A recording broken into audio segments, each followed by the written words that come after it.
All right, we'll go ahead and get started. Um, Again, kind of like I normally do, I want to go through exactly what this is over. I realized I didn't actually give you guys a practice quiz, but I did give you something pretty close. Hi, Appel. Um, so first thing I want to do is I want to kind of run through what's just written up here, just so you guys know exactly what to expect. And then we'll go over a couple examples, and then I'll leave it open to you guys. All right, so um, quiz tomorrow, if you didn't already know, which you should.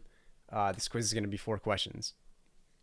All right, and all of this that we've been doing has to do with uh, continuity, limits that approach infinity, and the intermediate value theorem.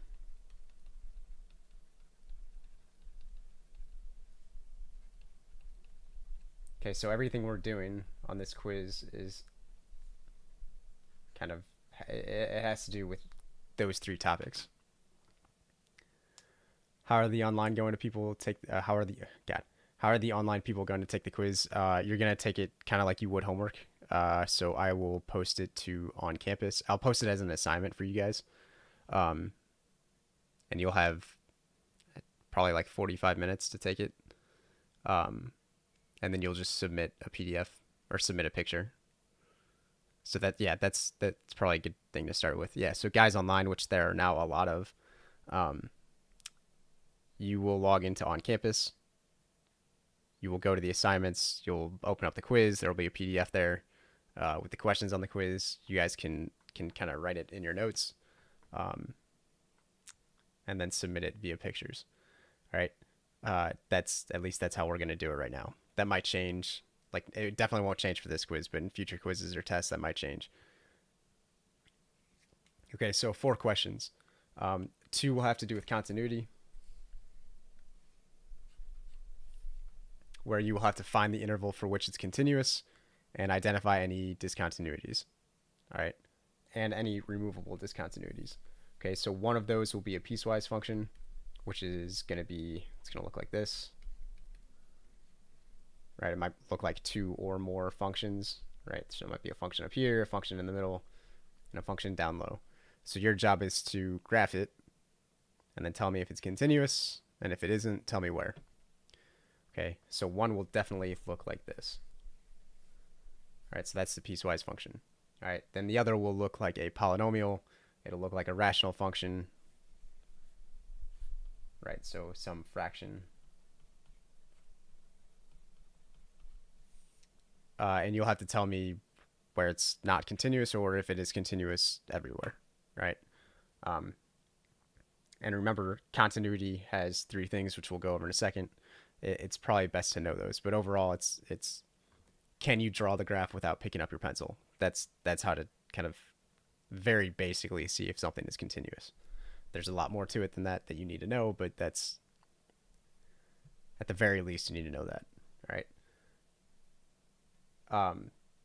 So that's the first 2 questions. The next question is going to be an evaluate the limit at an asymptote.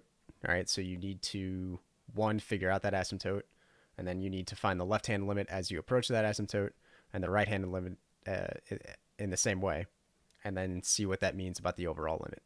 Right, so if these 2 things are equal, if the left-handed limit is equal to the right-handed limit, then the limit exists, and it's just those 2 things.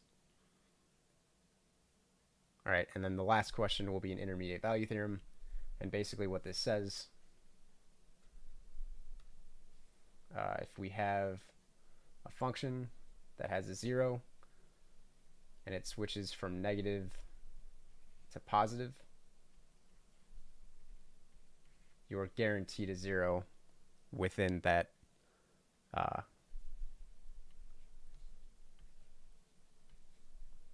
interval.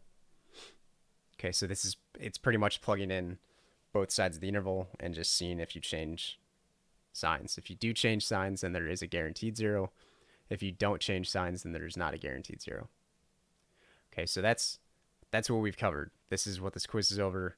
Again, there's not a whole lot there, but it does require, some tricks, mainly factoring. Okay, So what I want to do now is I want to go over really quickly just the rules of continuity, and I'll keep it brief. I don't want to kind of weigh people down with the math jargon, but you should know them. And then we'll go over a couple of questions over each of these things. All right, and then I want to leave it up to you guys. Like, that's kind of the whole point of this. All right, so continuity. For a function to be continuous, you need three things to be true. The first is that every point must exist.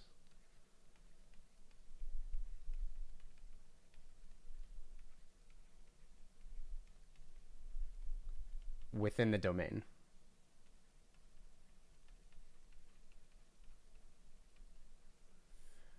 Generally, this is always going to be true. Okay. Since we've been going over questions, like this is definitely a factor, but usually that's true. I think every example that we've had, this first one has been true for everything. All right. The second thing that needs to be true is that the limit as x approaches c of f of x, all of those limits must exist.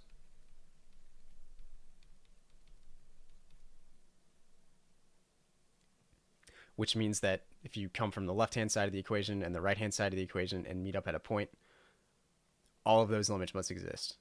So if it's broken in any way, shape, or form, then the limit at that point doesn't exist. Okay. Yeah, we'll go over an example of that here in a second. But no different behavior on either side of a point can happen, right? Otherwise, this is not true, and then it's not continuous. All right, and then the third thing that needs to occur is that the limit as x approaches c of f of x, all of those points just must be f of c. Right, so this left-hand side needs to equal this right-hand side. And if you have that, then it's continuous.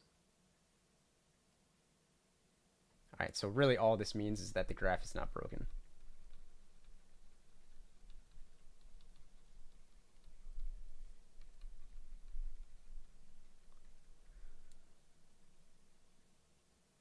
Okay, and if you go on to a calculus class in college, and really, we'll need all three of these things a little bit later on in this course, but this will definitely come up next year.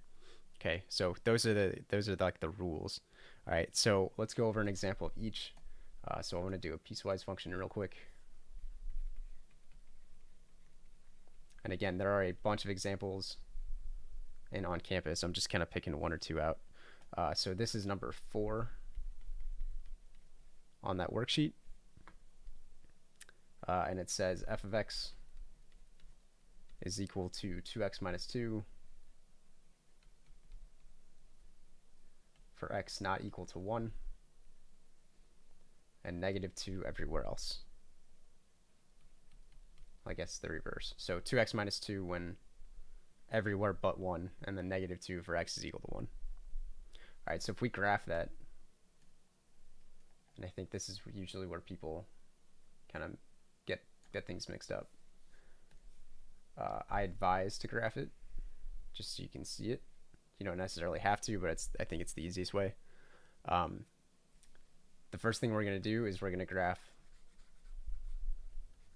this in red. All right, so we're going to graph the line 2x minus 2.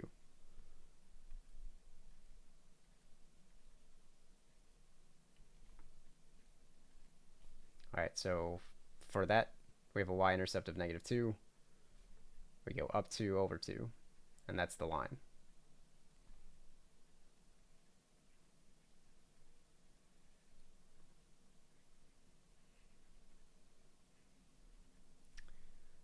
All right, now this graph, this line, is only true according to our function when x is not equal to 1. Okay, so we need to find x is equal to 1, and we need to erase just that little point. Okay, so at x is equal to 1, the graph shows up right there. So we put an open circle, and then we have the top half of our graph.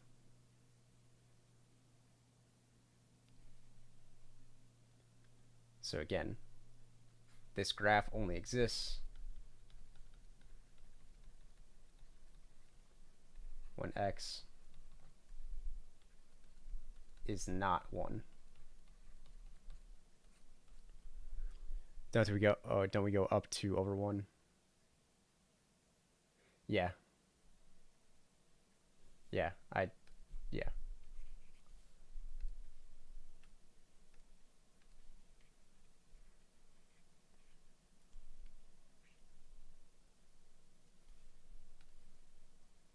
Okay, yeah, so we have a y-intercept of -2, and then we go up 2 over 1.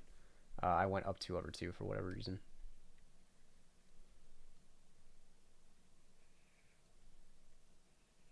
So not a whole lot different. But we still erase that point at x is equal to 1.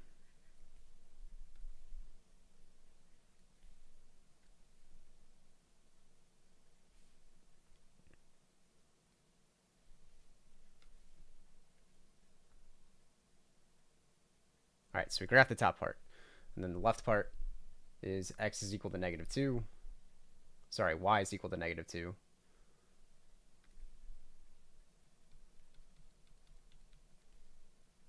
Whenever x is 1. So we find 1. That's this vertical line right here. And whenever this vertical line is true, whenever x is equal to +1, y is equal to -2. So our point is down here. All right, so I'm going to clean up some of this.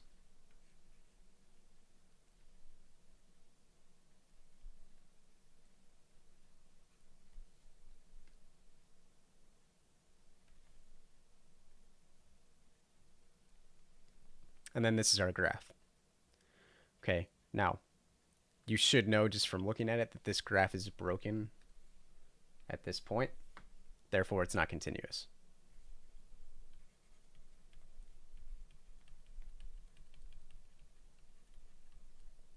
Okay, so your work could just consist of graphing it and then saying that it's broken at some point, maybe point to it or highlight it, and then that can be your reason. Okay. Yeah, so that covers that. Now, just if we go back up to the rules, all of the points exist. So for all C, these all exist. Right, you can go anywhere along this graph, along this red line, or at this blue dot. All of those points exist. Right, so that's pretty clear. All right, all the limits exist as well. Right, if we approach any point from the left and from the right, we're going to end up somewhere on the graph. Okay, so that's true. So far, if we just took those two things, our graph would be continuous. All right, but the last one is what ultimately makes this not continuous.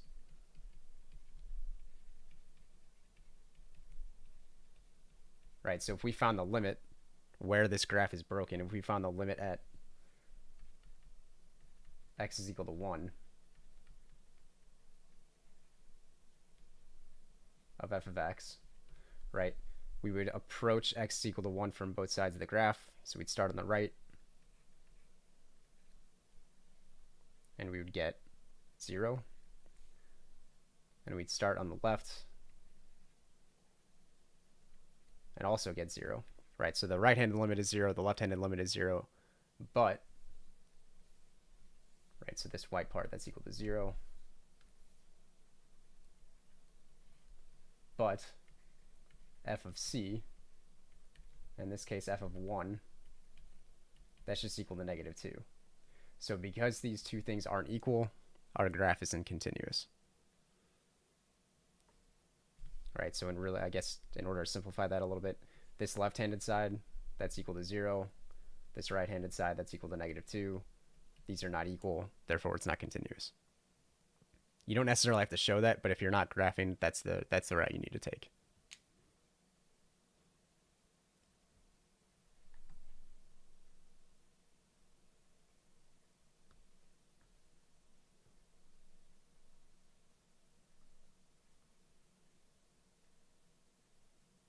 All right, so I'm going to move on here. I'll give people like 10, 15 seconds to kind of look it over, and then I'll scroll down and start the next one.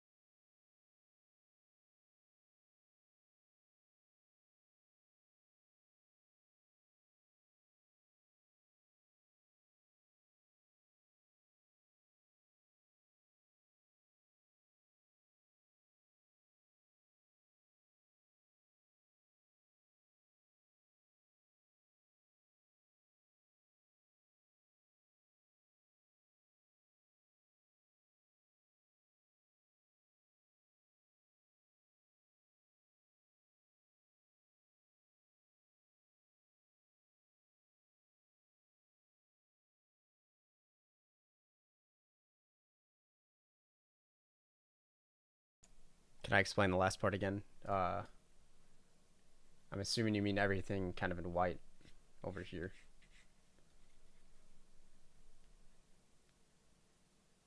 So again, if you graph this, you don't necessarily have to do all this. Will this slide be accessible? Yes, this will be, yeah, this is able to be watched later. All right. So if you graph all this, you don't have to explain everything in white over here, right? It's good to be able to do that, but that's not what I'm really looking for right now. If you don't graph it, then that's when you would need to explain all this stuff, right?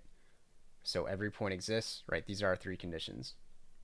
The first condition, the second condition, and the third condition. The first one, that's true. All of the points on this graph exist. No problem, right? We can plug in any point within the domain, and we're gonna get an output. Okay. The second is also true, right? We can take the limit at any point and approach it from the right and the left, and we're gonna get an answer. Okay. So the first two conditions hold true. The third one, though, does not. Okay, because if we take the limit as x approaches c of f of x, right, if we take the limit as x approaches 1 of f of x, that does not equal f of 1. Is there a way to... Yes, that's what I'm explaining right now. Okay, again, I would like you to graph it.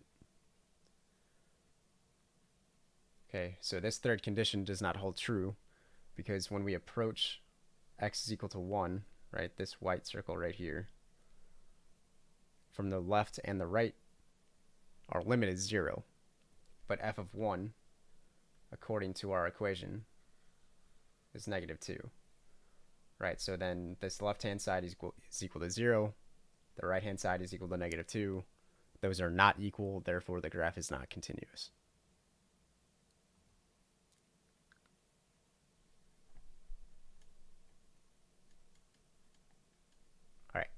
So this next one, this is number 7. This is still dealing with continuity, so we need to find where it's not continuous and remove any removable discontinuities. All right, so usually when you get something like this in a rational function, it's best to just factor it in any way that you can and cancel out anything that you can. All right, so we could factor the bottom as x plus 1 times x minus 1. Right, so these x plus 1's cancel. Therefore, x plus 1 is equal to 0 is a removable discontinuity.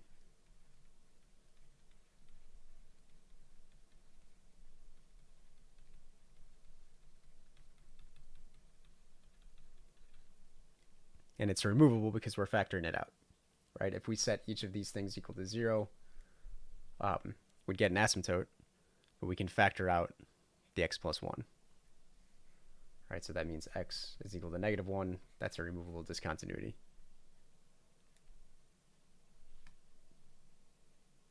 I'll scroll up a little bit.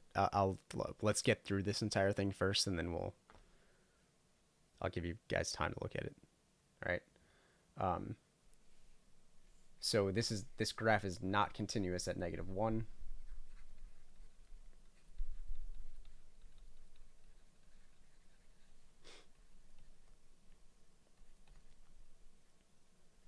And then if we set the rest of this equal to 0, we get an asymptote at 1.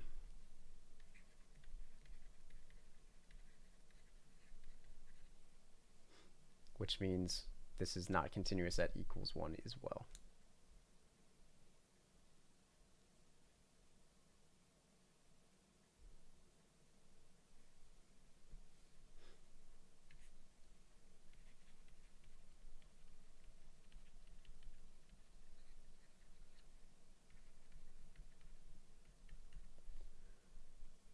Right, so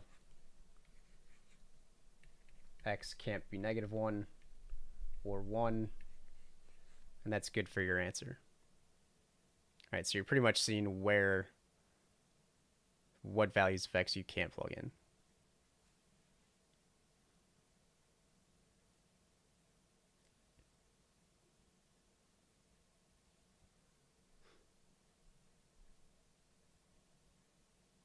Now there is an example on here that I think you guys should be aware of because it's a good one. And that's x plus 1 over square root of x. Right, so this is a good problem. And I would look at that at some point, right? How do you find the asymptote? The asymptote is just when the denominator is equal to 0.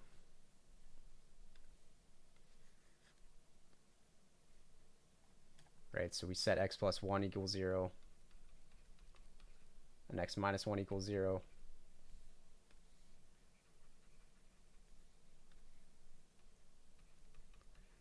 And we solve for x, but this is removable because we can factor it out. This is not removable, so this is the asymptote.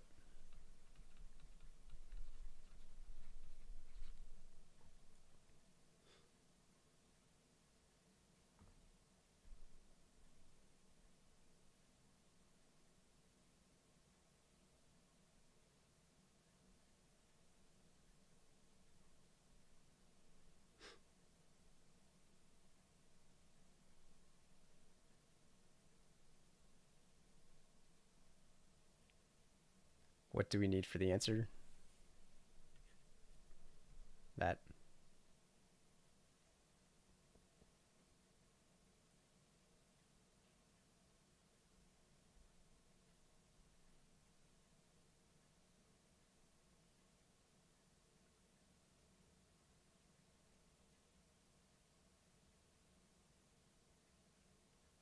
Okay, so those are the two problems where you're talking about continuity. How is +1 not continuous? Because there's an asymptote there that breaks up the graph. All right, I'm assuming you mean this one. All right, an asymptote makes the graph not continuous.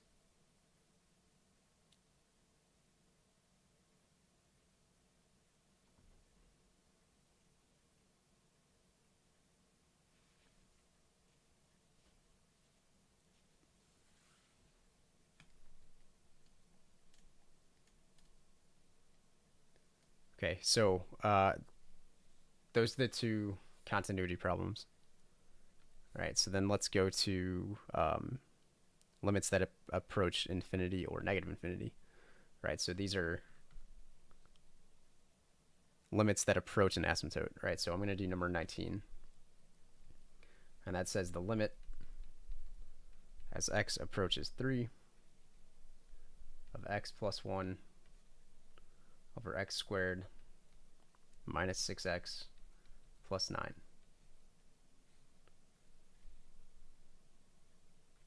All right, and we're just evaluating this limit. Now, normally what we do is we plug in x is equal to 3 and just see what happens. And when we do that,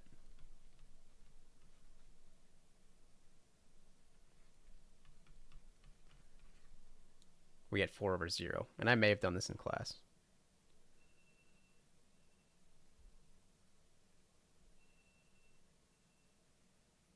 That's okay. All right. So once we have a 0 in the denominator, that means we've got to do a little bit of work, or at least see what that limit actually is, what happens at that limit. Right, so if we factor the bottom,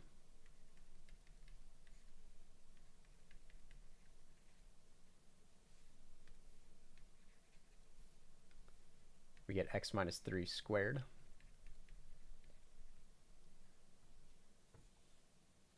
So there's nothing to cancel out, but if we set that denominator equal to 0,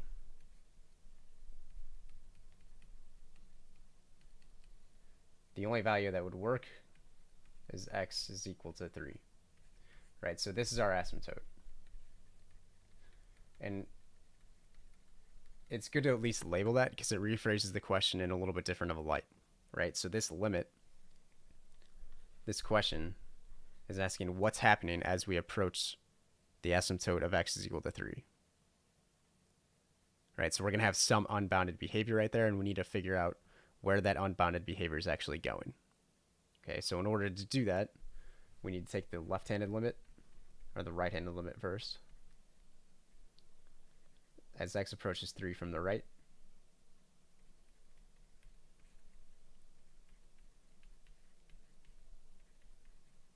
And then we need to take the left-handed limit. Oops.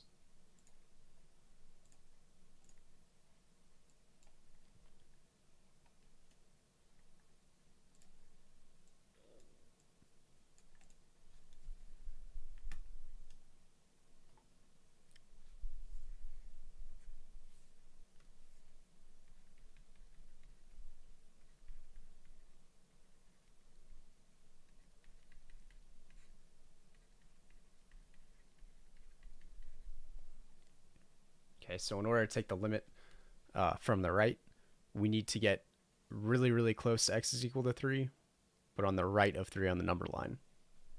All right, so if we just think about a number line, if 3 is right here, we need to be on the right. Right, so we need to plug in numbers kind of like 3.1.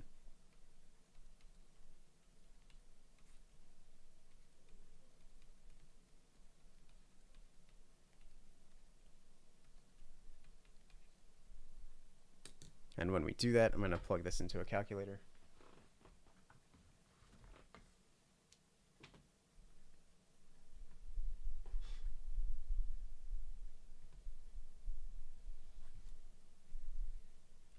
We'll get 4.1 over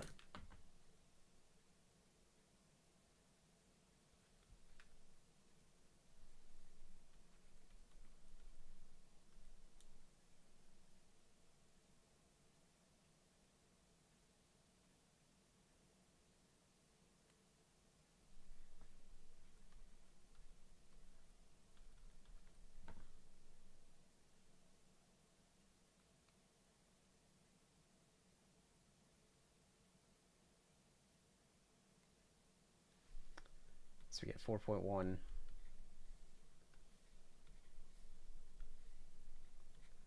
over 0.01. All right, so as we get closer and closer to 0, this denominator is also going to get, sorry, as x goes closer and closer to 3, this denominator is going to get closer and closer to 0, but it's always going to be positive, which means we're growing to positive infinity in some unbounded way. So the answer to this, the right-hand limit, that's positive infinity. And then we do the same thing, but on the left-hand side for the left-handed limit. Right, so in this case, we'd plug in something like 2.9. Right, because we want to be to the left of 3.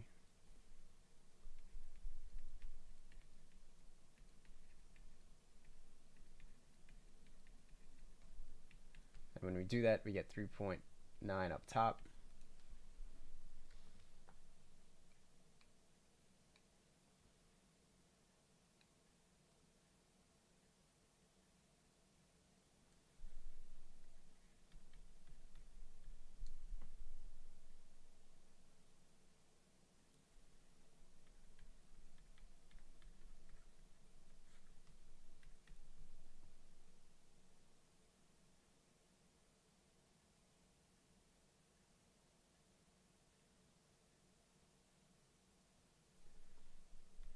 Again, we get 0.01. And again, if we were to get closer and closer to 3 from the left, this denominator would get closer to 0. which would make this entire thing grow to positive infinity. Now, because these two things are equal, that means our overall limit of this function is just equal to both those two things. And then that's your answer. Okay, so I'll give people a little bit of time to kind of look at that. I can't zoom out, so kind of stuck with this view. All right, so take a second, look at this, and then we'll move on to the next one, and then I'll kind of give a lot more time for questions.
All right, so let's move on to the last one, and that has to do with the intermediate value theorem.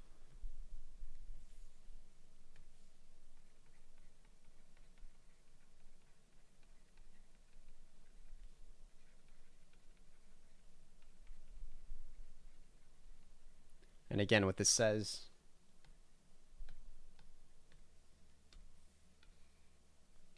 is if we have some graph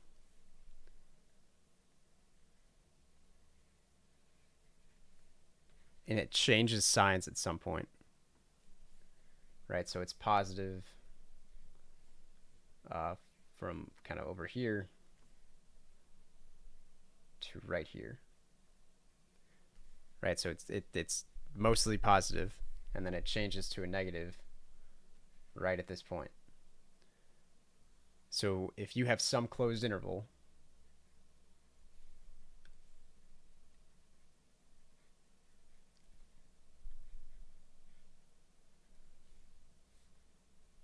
right, we'll call this A, and we'll call this B. If you plug in f of A, that's going to be positive. If you plug in f of B, that's going to be negative. So because you have a sign change, there has to be some value that guarantees a 0.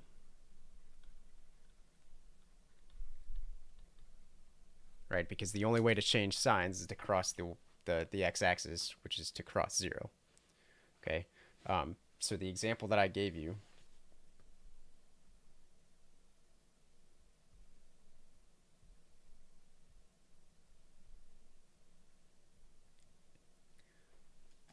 is for the interval from -3 to 5. So I give you this closed interval.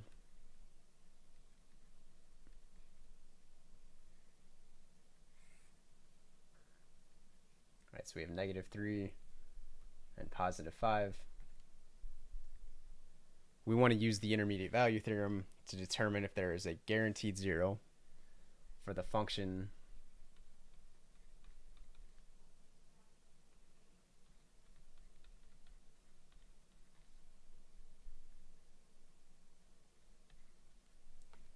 (3 times x plus 5 squared minus 3). Okay, so because we're dealing with a closed interval, we can literally ignore everything outside of these two x values. All right, and keep in mind this is not like this drawing. That's not the question we're talking about.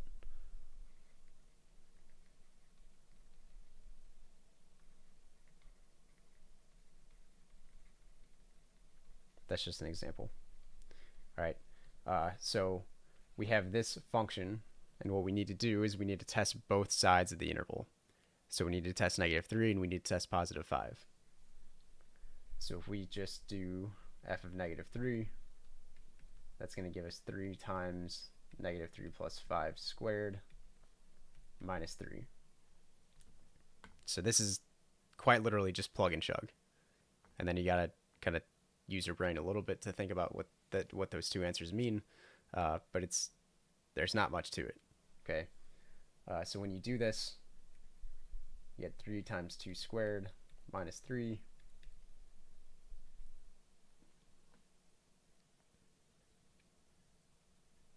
So this just gives you positive 9. Right, so on this side of the closed interval, we have a positive value. Then we need to test the right-hand side of the interval. Right, so we plug in 5.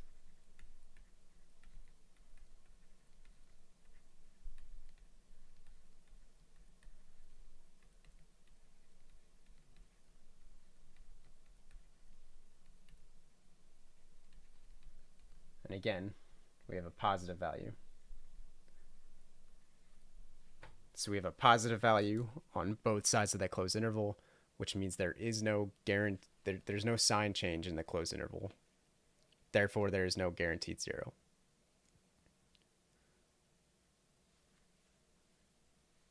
Okay, so all you're looking for is a sign change between both ends of the interval, and if there isn't, then there's not a guaranteed 0. So our answer to this would just be no guaranteed 0.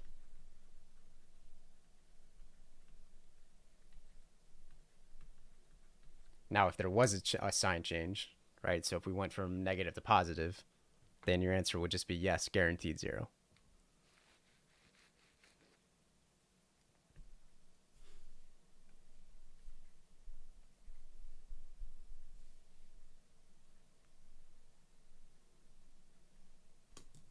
Okay. All right. So that is kind of an example of everything that you might get. All right. I want to give you guys a couple minutes to ask questions. All right. So I'll kind of leave it open. I can go wherever you want on this page, or you can just ask clarifications, whatever you need. This is kind of your time to ask those questions.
Can we do some of the more piecewise, or sorry, some more of the piecewise and other continuous functions? Yes, I'll do one of the piecewise ones. And I will say the continuous, those first two questions, those continuity questions, uh, like if you're able to graph, you're able to tell me if it's continuous or not.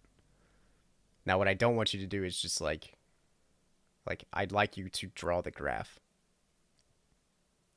Right? So even if you have a calculator, even if you can graph it on a calculator, which you really can't for piecewise functions, you need to know what makes a function continuous. And what makes a function continuous were those kind of three things, right? Every point exists, every limit exists, and all the limits just equal the f of that limit, right? But yes, we'll graph one of those piecewise functions. And I'm guessing that you're asking piecewise because you just haven't seen it a whole lot. So we'll do the only one that I don't think I've graphed in class or for anyone. 11 and 12.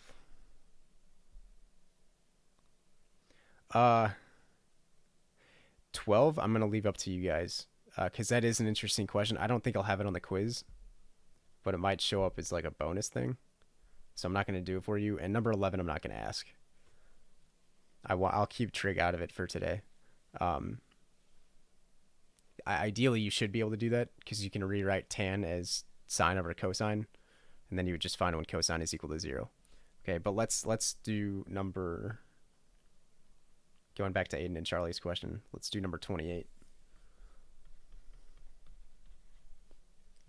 Okay, so this says, this is actually a little bit different of a question, but I can explain some things on this. So first we're going to graph this function.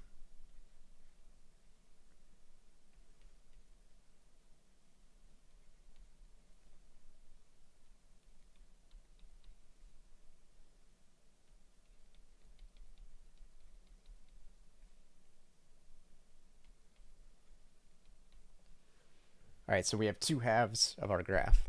We have the top, which I'll do in red, and we have the bottom, which I'll do in green. All right, so that red part, that's just a line. That's the same as 1/2 x plus 9 halves. Okay. Oops. All right, this is the same thing as 1/2 x. And then that should look like a slope-intercept form. All right, so let's draw a graph.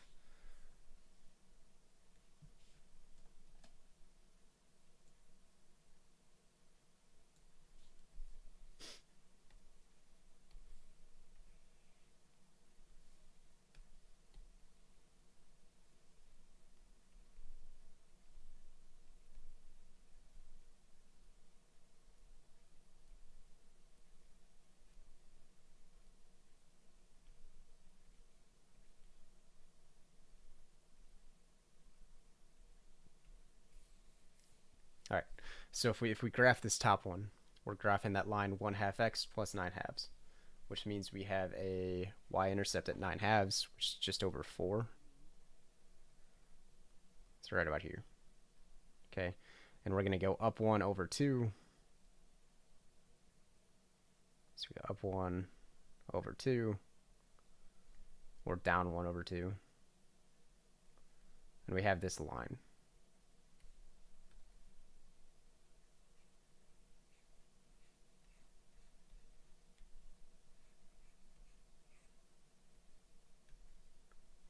Right, and this line, this only exists when x is less than or equal to -1. So we find -1.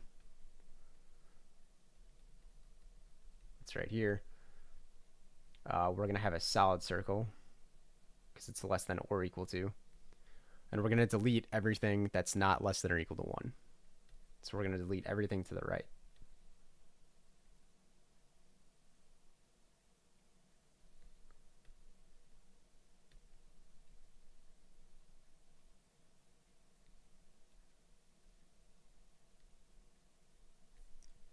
Okay, so far that's the first half of our graph.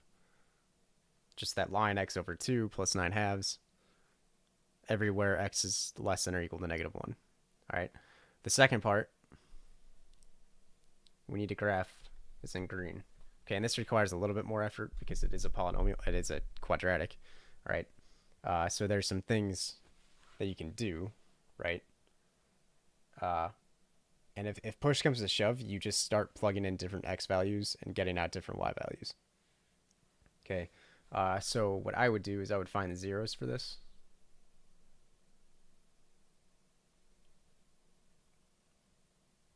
Which I don't believe there are any. All right. So what I'm going to do is I'm going to kind of model what just plugging in points would do. Right. So we're going to have an x column and a y column. If we plug in, let's say -1, right? Because that's the left bound. If we plug in -1 into x squared plus 2x plus 2,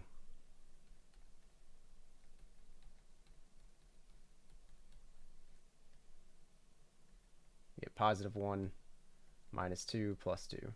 So we just get +1.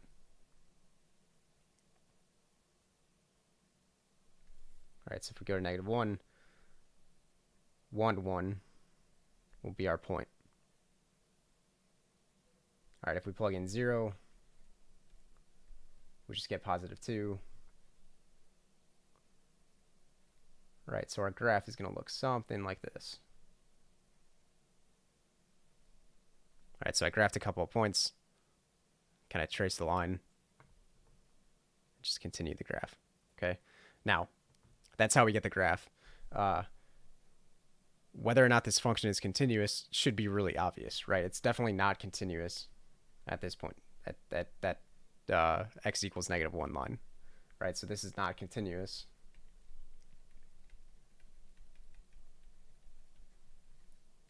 At x is equal to -1.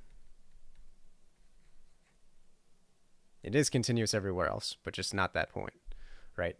So that point exists.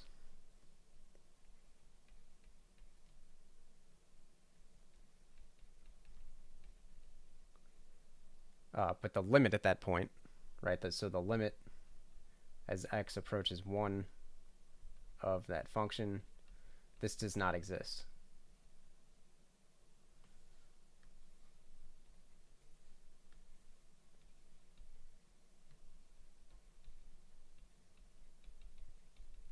Okay, therefore that function is not continuous.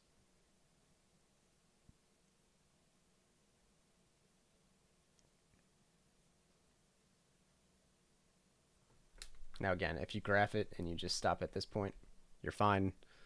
I would recommend that you're able to do this, but you don't necessarily have to if you graph it. Okay. I'm hoping that answers what the question was. The trick is just graphing two things at once. And then kind of cutting it off in the right places. Okay. And again, numbers 11 and 12, I'm not going to put trig on there. 11 or 12 could show up as a bonus question of some sort. All right, so just, I'm not going to do that for you. I'll leave that up to you guys.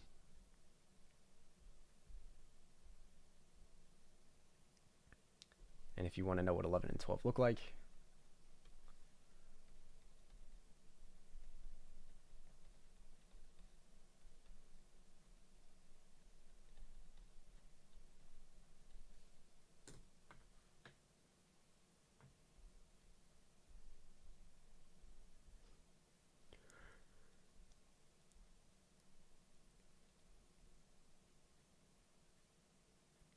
can we do 5? I will say that number 5 looks almost exactly the same as this graph. All right, so you're going to have a line up top, and then you have a parabola on bottom. Okay, so you graph the line x, or 1/2 x plus 3/2. You cut it off everywhere less than or equal to 2. And then you have the parabola x squared plus 1.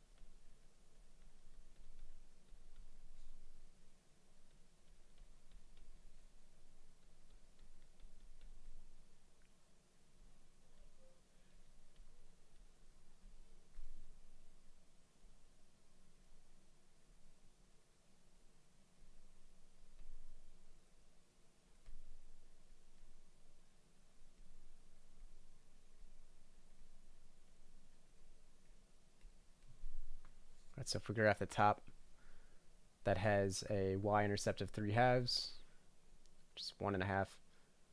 Then we go up 1 over 2.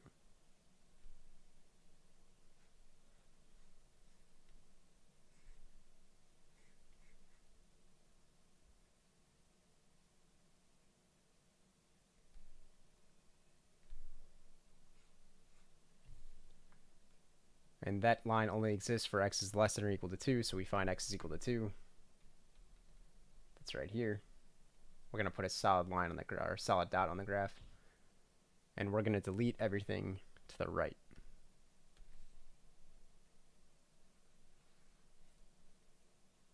And then we graph x squared plus 1. All right, so if we plug in 1, we just get 1 plus 1, which is 2. So we have a point right here. And then our graph is going to look like a parabola on its way up.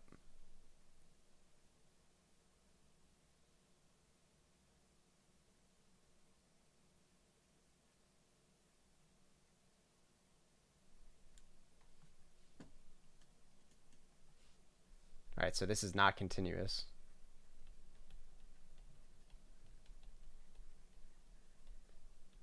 At x is equal to 2. All right, and if I ask you to find the limit of that, so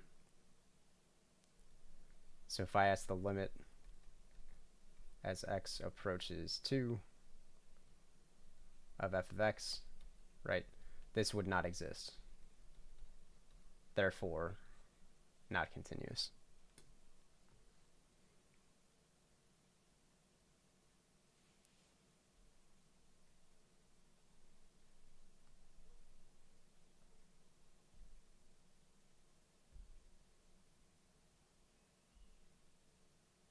Okay, so I'm gonna leave this open for a couple of minutes. Again, you guys have this bank of questions, and you've done several examples in class, and now you've done at least one other example of each. All right. So what I would do is look over questions just like this. So look over piecewise functions, look over continuity questions, and just try and do it. Okay. I will be available at 8:30. If that's online, that's fine. Just send me an email or whatever, and we'll go over some of those questions. All right. What I don't want to do is I don't want to do like problems all night.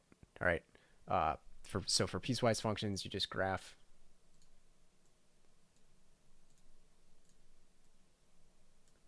the top, you graph the bottom, and you cut it off at a certain point. Okay. For other continuity stuff, you're just trying to find the asymptote or removable discontinuities, and then it's not continuous at those points. Okay. That's the bottom line of it. Again, it shouldn't be crazy hard. If you want to check all this stuff on a calculator, you're more than welcome to, but I am expecting like proof that you know how to do it. Okay, so you can look at a graph and kind of figure it out, but I want you to be able to, 1, produce that graph your own, and then 2, be able to justify what your answer is.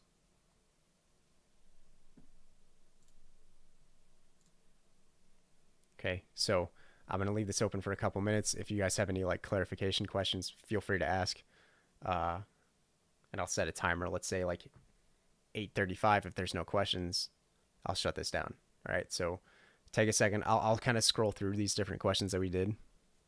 And if you have questions as I go, feel free to ask. Keep in mind this is on like a 10-second delay for me, so just give me time. I'll eventually see your comment.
All right, so it doesn't seem like many people have questions. Again, I'll be available at 8:30 tomorrow morning, um, or I guess 8 until class starts tomorrow morning.